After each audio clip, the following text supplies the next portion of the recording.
Hey guys, so today I want to check out the Google Chrome browser here in both iOS 7 and also how it looks like here on my Galaxy S4.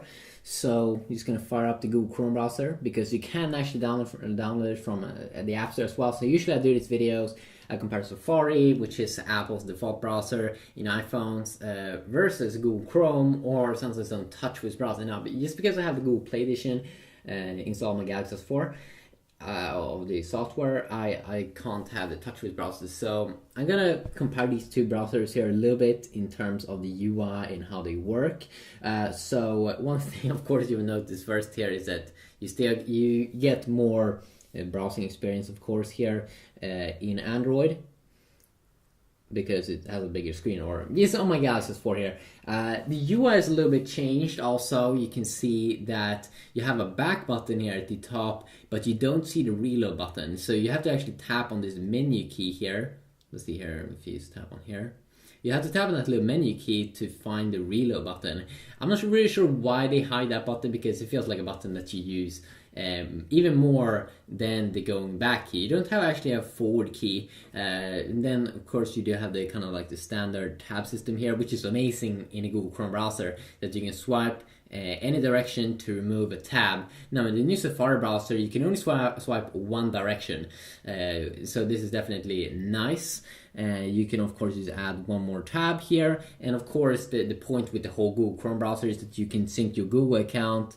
So if you use Google Chrome on your computer, then you can sync all of the tabs that you do have opened up. So pretty awesome stuff. So let's just close one of them here, and let's take a close little look here also how the UI looks on my Galaxy S4. Now the first thing of course is because I have a menu key already down here, so I don't see that menu button down up here. We don't get a back key up here though. We have to tap on that menu key to see the back key.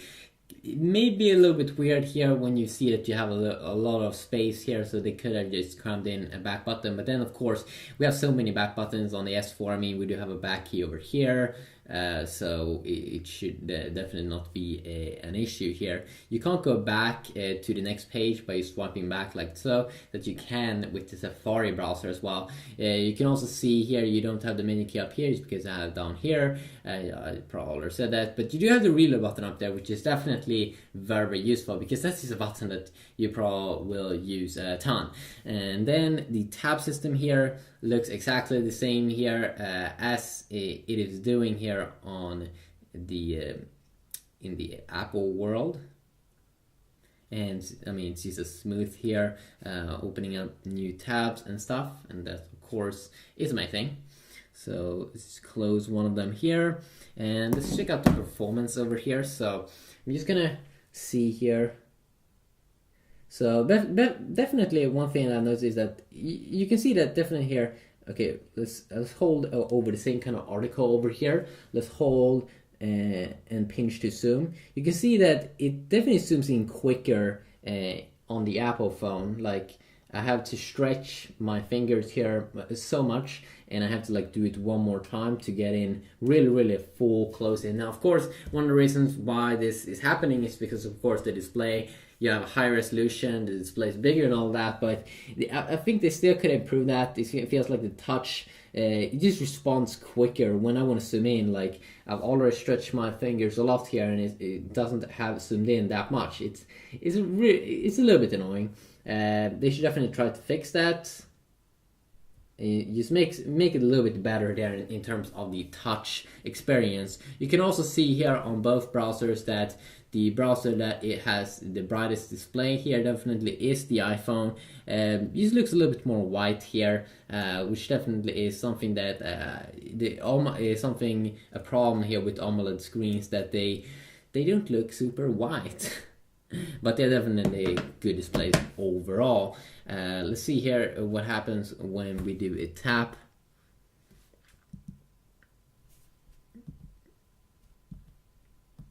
You can even see here that also the rendering's better on the iPhone. I mean, it just renders everything quicker. This one has to like re-render some stuff, even though it's not a super big thing, but you can definitely see it, and it could be a little bit annoying. Not super though. Let's try to load an article here.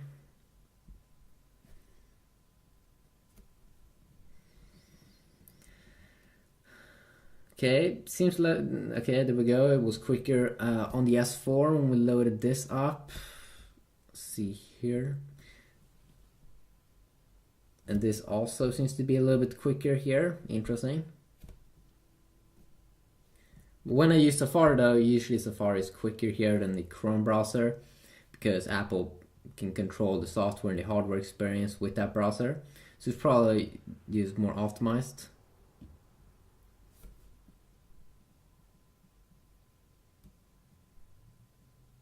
There we had around the same speed when we loaded that up. Try to load up this. You don't have a reading mode as well inside of the Chrome browser, so that could definitely be a little bit annoying here. There we go, load up quicker here on the iPhone 5.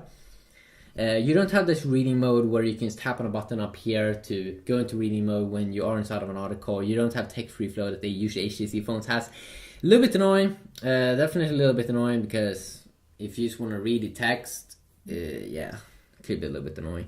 Also, if you tap on the menu key here, what's good with the Chrome browser here inside of the iPhone definitely is that you can get this kind of desktop mode, so you can always request the desktop site. Now I can't tap on this. I'm pretty sure why I can't do that. Of course, both have an incognito tab, so you can, if you want to search and you don't want to save any history on what kind of website that you're going into, then that's a good thing as well. You also have finding page here on the iPhone that I don't think you do get in Safari browser. So if I want to search a specific text, I can totally do that. So finding page, if you need app mode, that's available in the Chrome browser. So let's also see here if we can go in and out of this app. Just tap here also on reviews.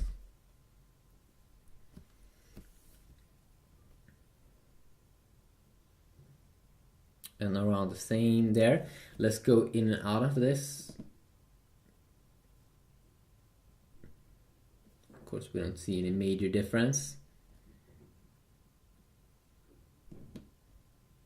So quickly look here at the browser. Of course, here if you tap on multitasking as well, you can see that actually we see a little bit more interesting. I'm not quite sure why it's black here when we are in the browser. Let's see here. Yeah, it's still black. A little bit weird in Android 4.3 that it's just black. When I tried to see on the preview here in the multitasking area, where here you can get like a more of like a nice view of what's going on, and it just works. Not sure why it's black in Android 4.3. This looks a little bit random. So just quickly look here, comparing the Google Chrome browser in the Galaxy S4 and on the iPhone 5. Have a good day.